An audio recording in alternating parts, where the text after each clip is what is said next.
Cher Karbassian, welcome to the Call to Cast podcast. How are you? Doing well.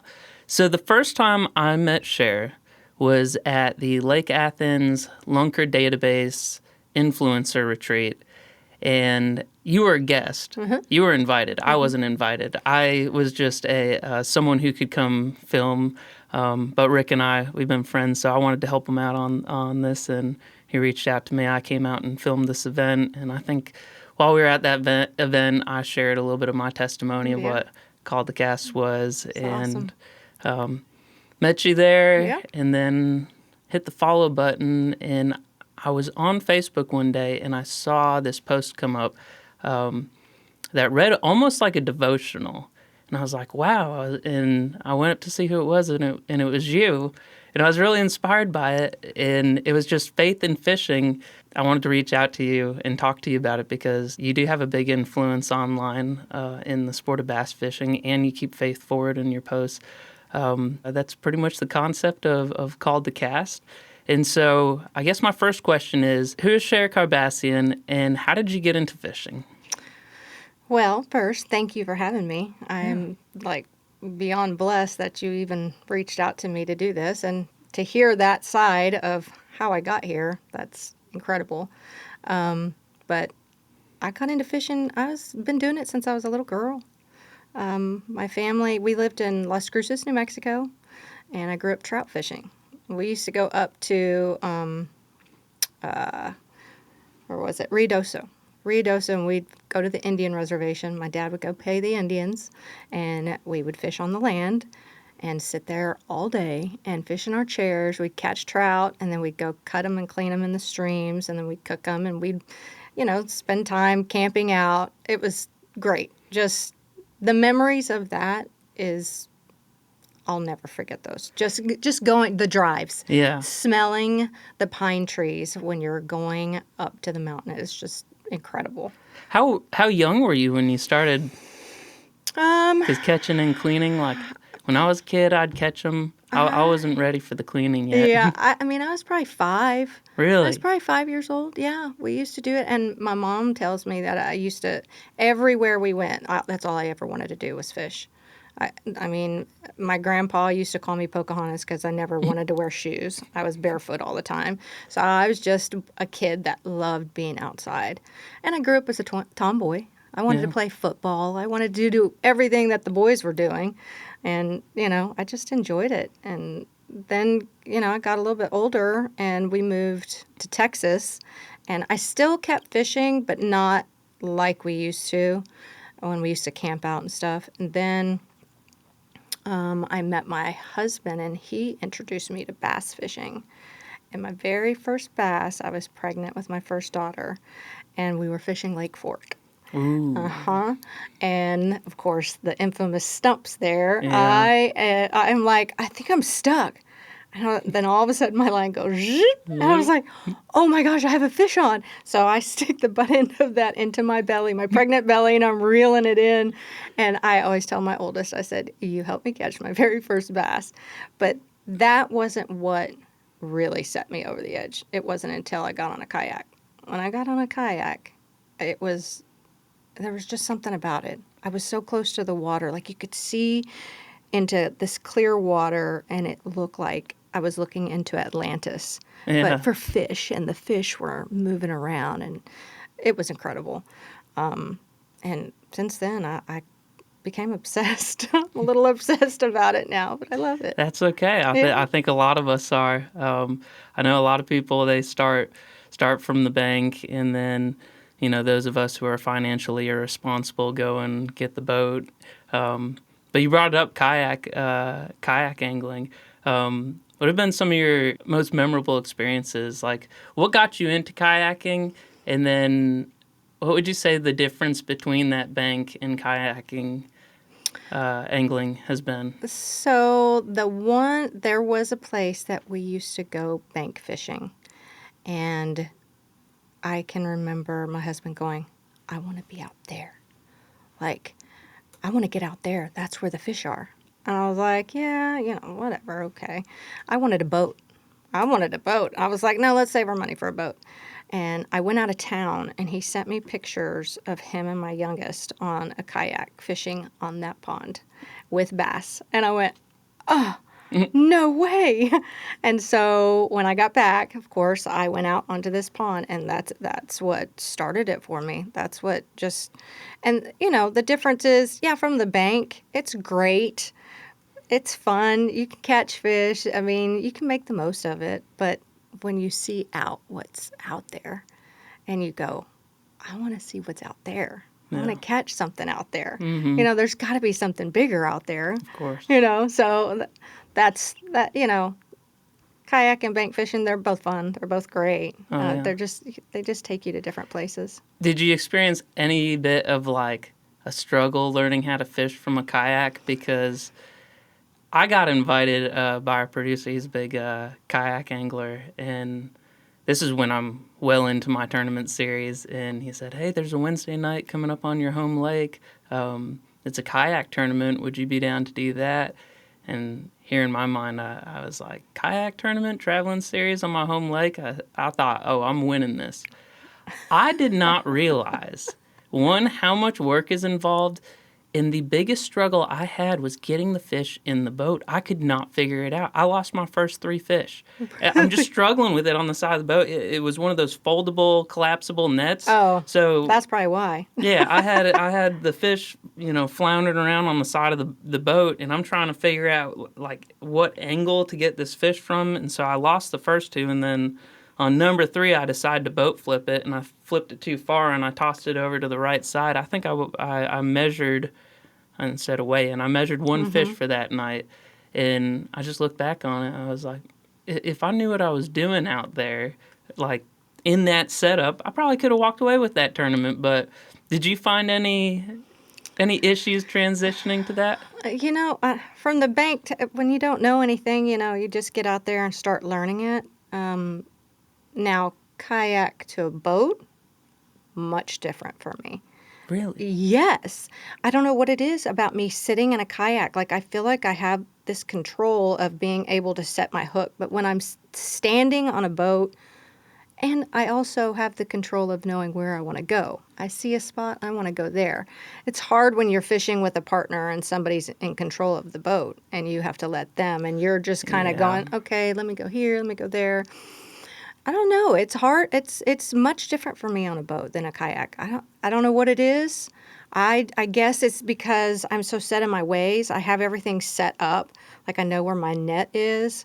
I know where everything is, like how I can cast because I have fishing rods behind me, my camera. You just adjust. You adapt to everything.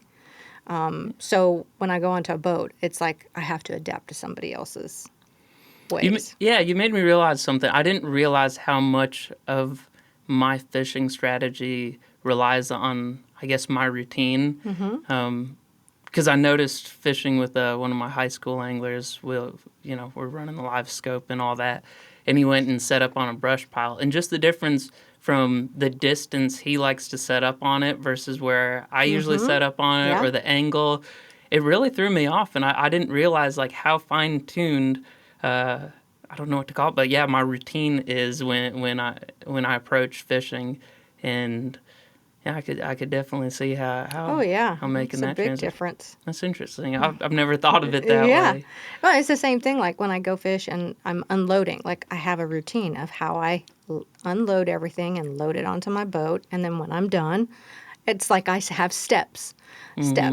But like, I always make sure before I make that cast, just like anglers, professional anglers, they're checking their line before every fit after they catch. I don't do that. No? No. You must not be throwing a corky then. I check that after every cast. The way those have gone out of stock, oh my goodness. Like, you touch a stump on that thing, because you can't get any more in it right now. And so anytime I touch a stump, I'll just cut it, retie it, because I'm lazy. I'm holding them. I'm lazy. Right I'm now. No professional either, so that's why. Maybe if I was in a tournament or doing something, I might think about doing that. So, at what point in fishing did you decide to start posting? And did you see it as wanting to become an influencer? Was it just a product of posting? Like, tell me about how that transformation happened. I have been posting, well, so Facebook, I've been posting for 20 years. I've been posting a long time. And fishing, let's see, my kayak fishing started in about 2019. And that's when I really started posting a lot of fishing. And it was just fishing content. I just posted because it brings me joy and I want people to see how happy it makes me. So I thought I'd share it. And then, as the years progressed, then Instagram came along and I started doing Instagram, and I never did it to become an influencer. I felt like it's just stuff that I capture that, and I can remember I had a guy one time tell me, you need to talk. I was like, but I'm fishing. I thought we're supposed to be quiet. I was like, oh no, now I got to do something. I got to talk to the camera. I was like, so I started trying, and, I got better at that. But still, I still get to a point to where I want to just sit. I like listening to the birds, the fish jumping, the animals wrestling, and you can hear them walking, just everything. It's just a piece, and I love it. But I mean, I never intended for it to be anything that it is, and it's great because I've met so many great people. Yeah. And businesses, and I've been very fortunate, blessed. I don't take anything back from that, but really, it's just about sharing what I get to do. Yeah. I'm lucky. One thing, this is more of a question for me. How do I phrase this? Do you feel sometimes like having to, put the camera up, set it up? Do you feel like sometimes there's some days it's like, I just want to leave the camera at home type deal? Is it hard to keep up with? Or have you come up with a system that's really working for you right now? Yeah, I've got it pretty simple. I just have my GoPro behind my shoulder. I have my phone in front of me. There are days that I'm like, I don't want to video anything. But then something good happens Every and I time. go, I didn't have my camera Every roll. time. Because even for me, going back and looking at it, to see my reaction, everything, it's hilarious. It's fun to watch, it's great. So even though I might not post it, I have so much content that I have not posted for years. Just, it's tough, but there are days, I kind of go, oh, this is kind of nice. I don't need to record anything, but I do miss out on some stuff that's really cool. I always feel like probably 80% of the time I'm recording now. I'm fortunate to have a boat that has the battery set up that I could pretty much run anything off of it, and it's easy for me now. But when I first started, I had to look for external batteries, how to support this and all that, and there was just days I'd get frustrated. But so yeah, about 80% of the time I'm recording, probably 20% of the time I'm not. And I swear, if I had my best 5 fish limit from recording versus not recording, even though the times are off, I don't know. That 20%, I've got some good fish that never hit the camera. Do you experience that? Yes, absolutely. So I've, again, routine, talk about routine. So the way that I have my GoPro set up, I have the external battery. The only thing that really kind of plays in and can hurt me is the heat. And then my GoPro shuts off. But other than that, I have a system that I'll be recording. If I catch a fish, I will stop it, and then I'll take a picture. So I know when I go into edit, since I don't have a computer and I do everything from my phone, I go back and look at what that is, and I know that fish, that video prior to it is that fish I caught. Okay. So I will have everything in steps, and then I'll stop it, and then I'll start it over, and then I'll start recording, and then catch a good fish. I've got it. Now I know I've got all my fish in an order, so it makes it easier for me to go back in and Let me write that down. Seriously, I spend so much time scrubbing footage, and I know you like mine now. You can like say GoPro mark this, but I don't want to go back to a clip and hear me say GoPro mark this. Yeah, I mine. already have a hard enough time listening to my voice on camera, but GoPro highlight. That's GoPro highlight GoPro highlight. shows you how I much just I started. use it. If it's like something that I don't want to stop the camera for, I'll do that. But most of the time, I stop in between all my fish. It just makes it easier for me to go in and edit it that way. What would you say? Like, at what point? Because you gathered a following. Would you say it was pretty quickly? Did it all happen at once, or was there just kind of slowly built over time? It slowly built over time, and it's funny how you get in these ruts where, like, you're like stuck at so many followers for so long, and then all of a sudden you'll have a video that'll just blow up, and then what just happened? Like, all of a sudden I went from 15,000 to 17,000. It's like, how did that happen? But it's crazy. It's as much as I think I can go in and learn what the algorithm is doing. You can't. I don't. I just post. As much as I think everybody's got this time that they got to post and how short and it's got to do this and your hashtags, and I can't do it anymore. I just have to just go with the flow and do what works for me. Yeah. And that's for everybody. And some people are going to get that they're following their great, Christine Fisher. Christine Fisher, she's huge in the fishing industry, and she's got so much to add, and so she's got that following. I've been following her since, when she was musky fishing out of her kayak, and I can remember, like, I didn't even have a following, hardly any, and I'm that girl that's going, she's awesome, she's amazing. Like, I'm an angler just like her. I want to learn how to do that. And then years later, here, her and I became friends, and it's just crazy how the fishing industry just brings everybody together. Yeah, that's something I've noticed is there's a lot of people, I followed and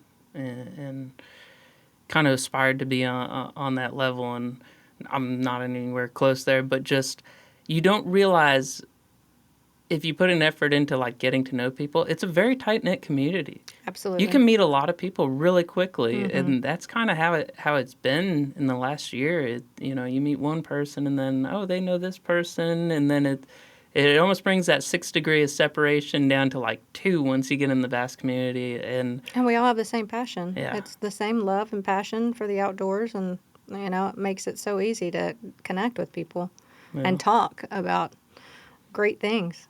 So do you ever get recognized out at the lake or at a tackle store? And how did you first adjust to that?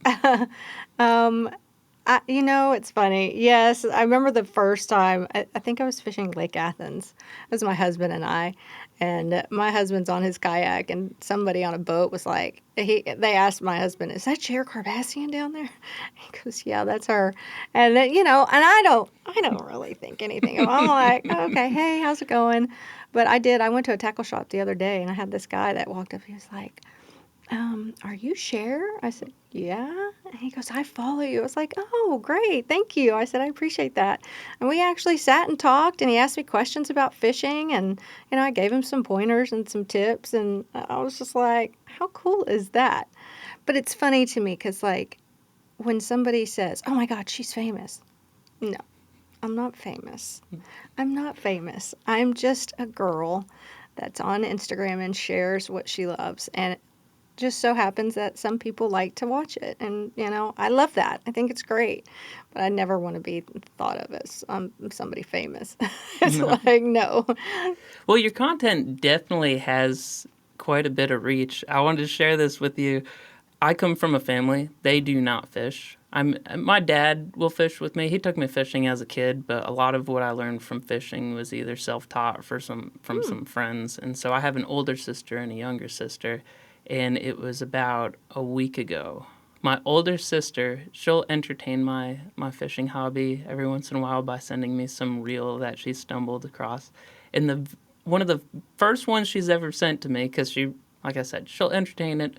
was one of your clips. Really? Yeah, I think it was the Bass Pro Shop one of testing out baits or something Oh, where the guy was throwing it into I the think pond. so. Yeah. But it came That from... was a viral Okay. moment I got. Yeah. Yeah.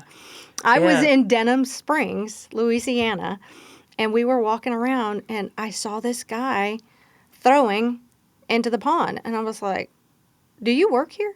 He was like, "No." And I noticed he was going to the bags and reaching in the bags, the retail products, and taking the bait out.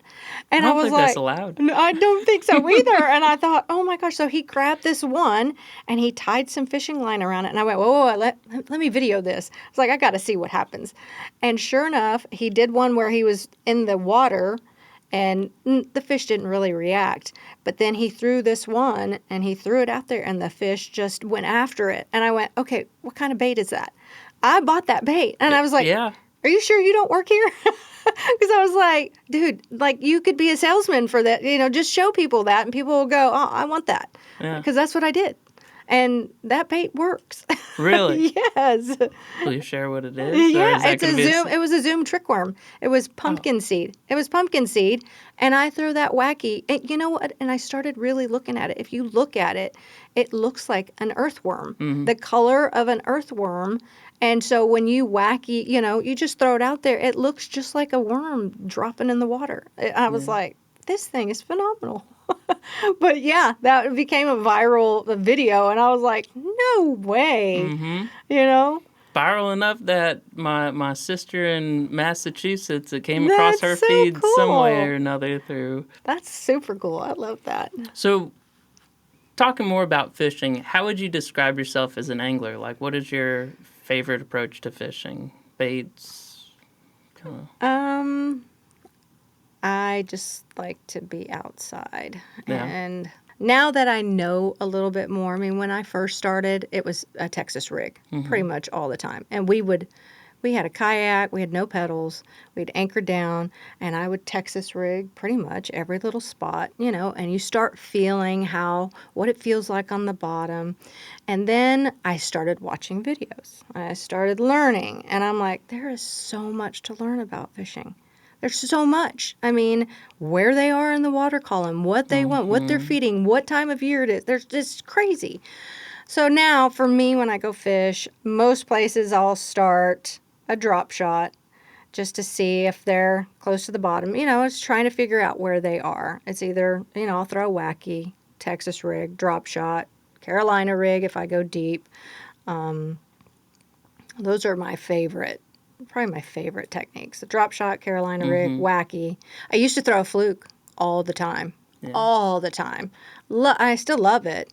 But there's so many techniques now that I do that it's like I got away from doing that. Yeah. And then you forget and you go back to it and you're like, oh, I remember this. But yeah, there's so much to it. And I don't have electronics. I don't use electronics. So None at all. Nope. I get lost. No, it's just okay. I look for structure. I look for grass, the depths, trying to figure out, are they shallow? Are they, 10 to 15? Are they deep? I used to hate fishing deep. And then now I love fishing deep water, Carolina rig. Yeah. Matter of fact, I have a state record for Texas. Really? And a lake record. It's a red-breasted sunfish. And I caught that. So I was fishing. It was about 70 feet of water. And I threw a Ned rig. And it was up against a concrete wall area. I threw it, just let it sink. And I'm just waiting. And all of a sudden I felt like tick. And I set the hook. And I brought this fish in. And I went, what the heck is this? I mean, because it was so big. It was almost 2 pounds. And it had You're kidding. it was ginormous. And I went, I need to take pictures of all of this. And I measured it and I pictured it and my camera, everything. And I left and I looked it up and I went, I have a state record right here. This is insane. And so I had to go get my scale certified. I went and got it certified. I went and did all of that. It's and a process. submitted it. Yeah, it is. But I submitted it and they have it. And I was like, that's cool. I didn't realize how much of like what you need to, and it's specific stuff you need to have to be able to register a record. I had a smallmouth record out on Grapevine out here, and same thing. I didn't know it was a record at the time, but luckily I had taken photos of it, and I got really lucky. I got a weight on it. I took a photo of it on the measuring board, Right. and then I had a photo with me holding it up, and when I was notified after I released this fish, that's when one of the guys who's out there, I posted it. He's like, "That's a lake record, man." I was like, "You're kidding me." He's like, "No, really. You just let go of the lake record." And so I called up Texas Parks Wildlife and I said, "What do I need?" I was like, "I got a whole video of the thing, of me video," and they're like, "We don't take video." I was like, "What do you take then?" And they're like, "It needs to be this photo. It needs to be facing this way, this." And luckily, I had that stuff. So yeah, it's a good thing to document all your fish because you know sometimes you catch something and by surprise it's the biggest one. And Oh yeah, it's well, and that's another thing too. Being on a kayak, you got to carry.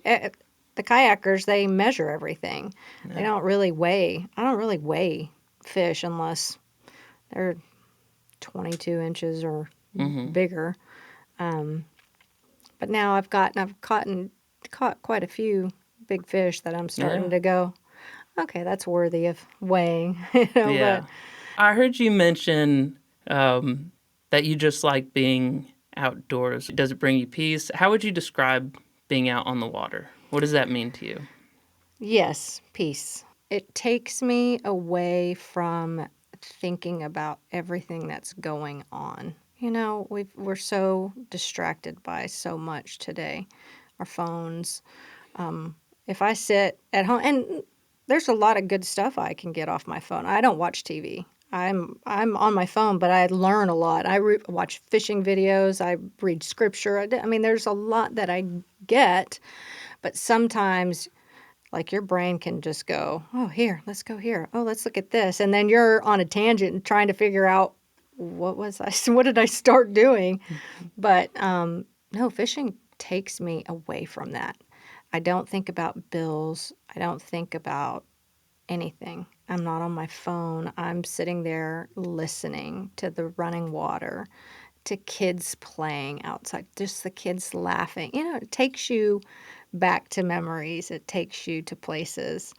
And then, just the sun, it's so good for you. Like, it's amazing. Hmm. I'm like, I feel refreshed. It's a refreshing thing for me. I love it. I found something that helped me with fishing is I did a lot of things growing up, from skateboarding to Mm. singing to, I mean, a list of things. And I always wanted to be the best at it. That's just my personality type. If I'm going to do something, I want to do it so that I can be the best at it. And I feel like fishing, the reason I haven't jumped away from this one is because no matter how good you can get at this sport, you're going to have a day that makes you feel like it's your first time out on the water. And I can't think of another sport where you can be at an advanced level and then go out one day and just have no clue. Like there's Oh, no quarterback out there that goes and gets, a Super Bowl championship and can't even pick up a football and toss it, can't complete one pass. I just haven't found like an equivalency of something that poses a constant challenge in a ever-changing puzzle that fishing does. I think golf. Golf might be one. I mean, Golf's because up there. because if you think about it, I mean, Tiger Woods, Yeah, he's phenomenal. He can have some great days, but he can have some cruddy days too.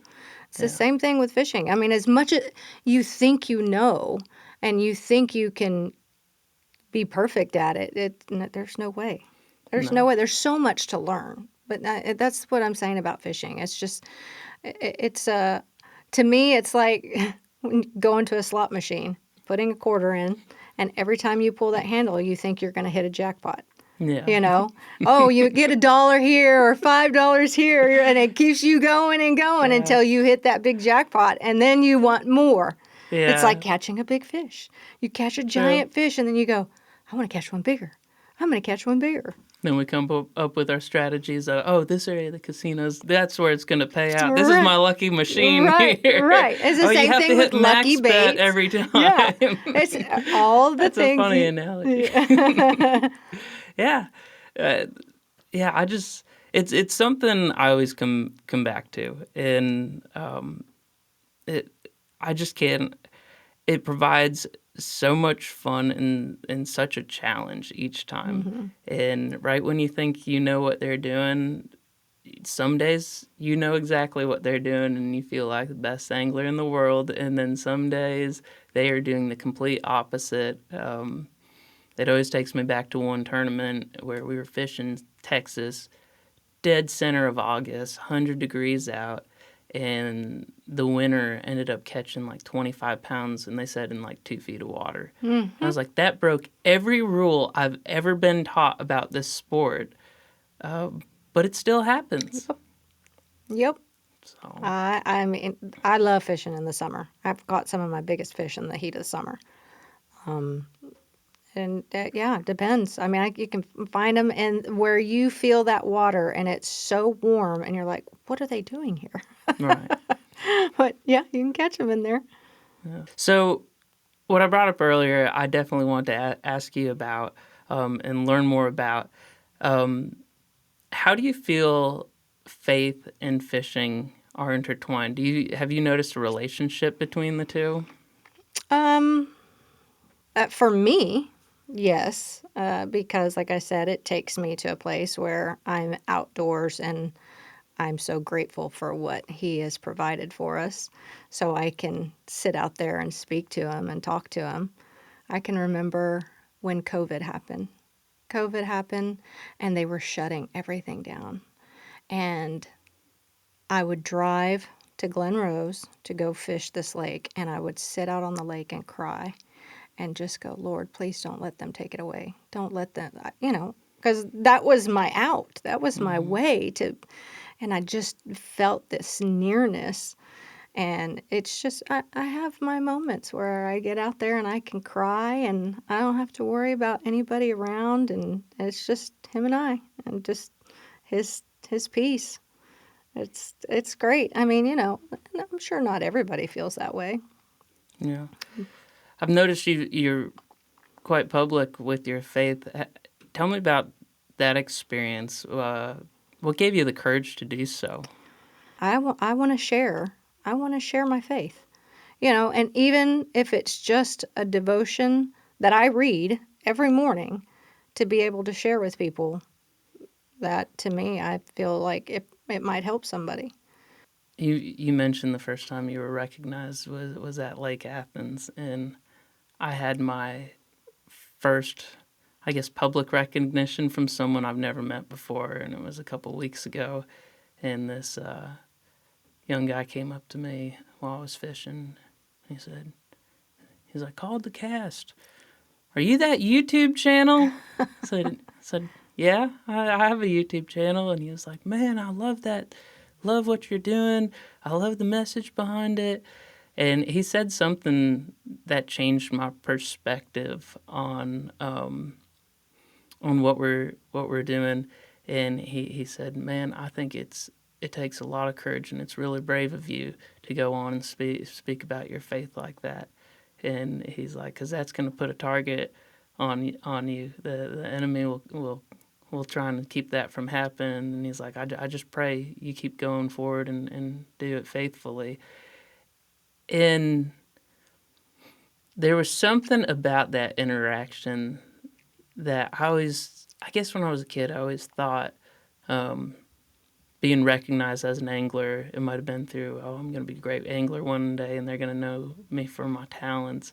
But to be recognized um, for the reason and the purpose behind why you fished and the message you're sending out, to me, I feel like that's nothing but God working through what I feel like He's called me to do. Do you feel like God has put fishing in your life as a means to witness? Like I said, my fishing was just something joyous for me to do. And now, with him by my side, I know what that feeling is. It's him. Yeah. I mean, he gives me so much joy. Like I don't see anything. I don't know. I think I live in a little bubble because I don't really see so much of the negativity and if it comes my way, I don't really focus on it. I just, people have bad days, and they got to find somebody to take it out on. And, I just got to keep smiling and trying to, show them a different light. Do you ever get negative comments? Oh, yeah. I was about to say, I don't know if I've met anyone, no matter how wonderful Oh, of a yeah. person you are and how Yes, objective you for sure. try to be. And you know what? And before I got baptized, I would get angry. I would Yeah. get so mad at these stupid comments. And I was like, oh, and your blood just boils and like you're trying to figure out how to respond. And now I have such a peace that my responses, I turn it around. Like I have a nice response to it. And, they don't really respond back after Yeah. that. You change it. And a lot of it too, I've learned a lot of it is bots. It's, so what's real and what's not real, that's hard to decipher from. If you wake up every day and start your day with negativity, it's easy to be negative. You have to change sometimes and wake up and start your day off great. My day starts off, I wake up, I have coffee, I read scripture, and then I'll go through all my social media and, there's just so much evil and wrong and the news and negativity, and I just try to stay away from that. So that's why I say I think I'm in my own little bubble just because I don't when I follow people, if they post negativity, I unfollow. You're still my friend, but I don't want to see it in my feed. I'm very particular about what I see in my feed and what I'm looking at. I think that's an important thing to do, and I can relate to, especially on these like long fishing trips I go on, because a lot of these lakes, you're nowhere near Wi-Fi. Half the time, I'm seeing satellite on my phone or the SOS on Oh there. yeah, oh yeah. I didn't even know that existed until Yep. I was out on Ivy, and you allow a lot of the surface level drama to pass by. The day-to-day stuff that everyone gets so hung up about that no one's even going to talk about within a week. I found out fishing kind of provides you like a nice little separation from all of that. And do you ever feel like when you step back in, you hear people talk about it, you're like, wait, what happened? Like, Yes. what did I miss? Why Yes. are we so worked up right Yeah, now? I'm like, I haven't been on my phone all day. I don't know what's going on. So no, I don't. I have no clue. Yes. But yeah, another thing I wanted to touch on is like in a predominantly like male sport, like what has your experience been? Everybody's been great. I Yeah. have not had I don't ever feel like, and I've heard stories that Yeah. I'm just shocked at. I try really hard not to focus on anything. And if somebody means something bad, it's just, I guess I don't take it like that. I'd rather come up and give you a hug and go, what's going on, Well, and I think a lot of it too is, as we get older, we start to take things different. Yeah. What you learn so much. I mean, like my girls, my two daughters are 10 years apart. And the mother I was for my youngest, to my oldest, are completely different because I learned so much. And then fast forward, I'm still learning today. You always learn something, just see life different, Yeah. What do you think the most important thing fishing taught you? Patience. I'm sure that's probably for everybody. I don't know. There's just something about just trying to figure out something. And I like to fish slow. I don't like crankbaits. I'm not a big I'll throw them here and there, but I don't like to throw and reel, throw and reel. I like to feel the bottom. I like to feel the fish picking at the bait. The Carolina rig, I like it when it's falling. I can feel the line in the water. It's just, I like the little ticks. So that causes you to have to be really patient to fish slow. And that's what I started doing was Texas rigging. And so it's just that slow, methodical fishing. But yeah, I'd say patience is probably going to be most common answer. Patience is definitely something you need to learn. There's situations where, on the live scope, I can see the fish right there. No, I know that's the worst part. When you on the see it, fish, yes. and they won't bite. Yeah, nope. I'm And I glad I can go don't through see. every bait I could imagine, and they just won't bite. And then there's some days I'm not even looking at the live scope, and it's just we met at the right place at the right time, and it's every other cast. Yep. And yeah, I totally agree. Patience, you learn it the hard way, but you learn it the fun way. Oh yeah. Yeah, for sure. What does the future look like in your fishing endeavors? Do you have any bucket list items or lakes or things you want to accomplish in fishing? Oh, there's so much. I think one of my bucket lists, I would love to catch a tarpon. The most fun fish to catch? I mean, based off of Instagram reels. That, and I would love to catch a giant smallmouth. Yeah. My biggest is 16 and a half inches, and that was in Texas. Okay. That was okay. I could put you on some smallmouth. That would be awesome. There's like one time a year where grapevine actually goes off, and Really? there's a certain pattern, and it hasn't failed me yet. So I'm gonna Wow. keep doing that. But I'll let you know. We might be able to get into some fish out there. I think I brought Rick out there, and we got a 5 fish limit out there on smallmouth, and they all range from 2 to 4 pounds or something like Oh, that. wow. So it's been a while since we broke 5. We had an opportunity this year. I brought one of my friends out, and we were throwing minnows, and I saw it come up, and it's just when you use scope long enough, you're pretty good at like Right. judging how big it's gonna be. And we had a shot, and he came up and he grabbed it, and he did nothing wrong, set the hook just right, and that fish just turned down and came right off the hook. And Oh, I mean, I hope we run into that one again, because I thought I was going to get my record back. oh my But, gosh. well, he would have taken it. But, that's the other thing I believe is like, I don't care who catches the fish out on my boat. It's more of the experience and Oh, being there. It's absolutely. kind of what drew me into captaining for high school is, whether I'm the one catching it or not, it's just to be able to see that interaction between human and nature and see Oh, the yeah. joy it brings someone. That's what I like in fishing. Yeah. Is just getting to be there when the magic of that relationship happens, when you get to see that fish come in, when you see that first fish first breach the water, and there's just this giant bucket mouth coming out, and Oh the my fish gosh. can't even get its body out of the water. There's so many great species of fish. Yeah. And so many things. I mean, I went to El Salto. I had an amazing time. That's like a bucket list thing to do. That was Still great. haven't been there. And I caught a striped marlin in Cabo, 180-pound striped marlin. That's my biggest fish. That was fun. That was great. The ocean fishing, I feel, is a completely different Oh, animal. so different. But like I said, there's so many different species of fish in there. Yeah. I mean, like to me, that's like it's like a little gumball machine where you're trying to figure, which one you're gonna get.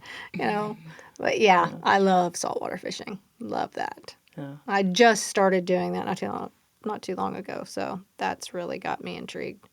Well, thank you so much for coming on the podcast. I really You're enjoyed having welcome. you, getting to learn about, what drives you in fishing. What I've learned is you're a very humble, humble Thank individual, you. and you love fishing. I do. And it's something that can provide us a much needed break in life.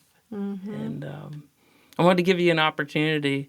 Where can we find you? How do we follow, subscribe? Okay, so I'm on Instagram, Facebook. I have TikTok. I have a YouTube. I don't post there very much, but it's all Cher Karbassian. I'm going to ICAST for my very first time. Really? We will be in booth 1630. I'll be going there with Shefish, so that's exciting. I can't wait. I know it's going to be so much, but I'm so excited to meet, and connect with new people. So that's a great thing. And then I have my OnlyFins group that I started a few months ago, and it just hit over 50,000. So I'm doing a giveaway for that. 50,000? 50,000. A few months ago. Yep. Yeah, I mean, it took like so fast, and it's crazy. Like, I'm like, how is this doing this so quick? And and it's me, and I have a friend that's helping me moderate that. But it's a lot of work. Like, you have to go through, and I have to go through, and are people answering the questions, and who are, I want something for people to share and be a part of the fishing community